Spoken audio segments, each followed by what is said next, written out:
दृष्टिहीन कैलाशंकु केबे मिलिबो सरकारी सहायता। ए हेउचंती कैलाश महाराणा, जड़े भिन्नक्षम दृष्टिहीन मनीषटीए।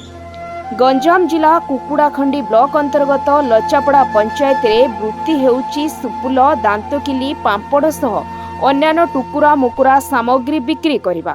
एथिपाई सकाळु सकाळु लचापड़ारू बाहरी ब्रह्मपुर सहरर गली कंदी ठारू आरंभ करी विभिन्न साही बस्ती हाथ रे बाड़ी धरी पादरे चाली चाली बहु कष्टरे किछि सामग्री बिक्री करिथांती। सेतुरे से बहु कष्टरे प्रतिदिन 50 रु 100 टंका मध्यरे रोजगार करिथांती। मासको रोजगार कहिले 2000 रु 3000 टंका मध्यरे सीमित, जहा समुद्र को संखे। पुणी दृष्टिहीन कैलाशंकर मुंड गुंजिया पई घर खंडिए नथिबारु बाध्य होई से मासको 2500 टंका दे घर भड़ा नहीं रहुचंती। तेणु प्रति मुहूर्त रे आर्थिक संकट मध्य दे गति करुचंती। एपरिक अनेक समय अभाव कारण उपवास रहिबाकु पड़ुता बेले किछि सहृदय व्यक्ति किछि किछि सहायता करतुवा कथा दृष्टिहीन कैलाश कहिसंती। महाराणा लुचापड़ा घर भर किछि नाइ, निजर मासक 2500 घर भड़ा दौची, इलेक्ट्रिक बिल पानी साडू धरिक मोर मासक 6-7 हजार खर्च होची। आदाय किछि नाइ, मास जगह 1500-1600 होची आदाय। कष्ट ऑफिस कर दियो।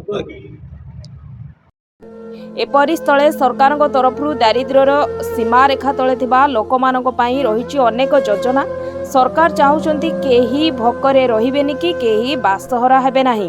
तेबे कैलाश को देखिले सत्य जेमिति लागुची दिगहरा होई पड़ुची वसुंधरा योजना। एई योजना रे भूमिहीन लोकंकु सरकार 4 डिसमिल जमी जगाई देबार नियम रहितिले भी एपर्यंत तांकु जागा खंडिए मिली पारु नाही। आउ एथिपाई कैलाश बारंबार पंचायत ठारू प्रशासन जाए दौड़ी दौड़ी निराश होइचंती। बारंबार एने खबर प्रसारण होइतिले मध्य कौनसी एक बाहाना देखाई चुप बस जाउचंती स्थानीय नेतांक ठारू आरंभ करी प्रशासन। आउ एबे ब्रह्मपुर महानगर बहु पंचायत सह लचापड़ा सामिल होइथिबारु ब्रह्मपुर उन्नयन कर्तृपक्ष अधीन रहिबो एई सब पंचायत। आउ एतिकी बेले प्रश्न उठुची जहा दीर्घ 24 वर्ष धरी दौड़ी दौड़ी निराश हेबाकु पड़िता बेले एबे सेई गरीब असहाय बासहरा भूमिहीन कैलाश को गुहारी सुनिबो तो प्रशासन। दृष्टिहीन कैलाश को केबे मिलिबो जागा टिकिए आउ घर खंडिए ना पूर्व वर्ष मानक भली केबे मिलिबो प्रतिश्रुति, ताहा साधारण रे प्रश्नवाची सृष्टि करुची। दिगपहंडी संतोष रेड्डी को रिपोर्ट, जनता खबर टीवी।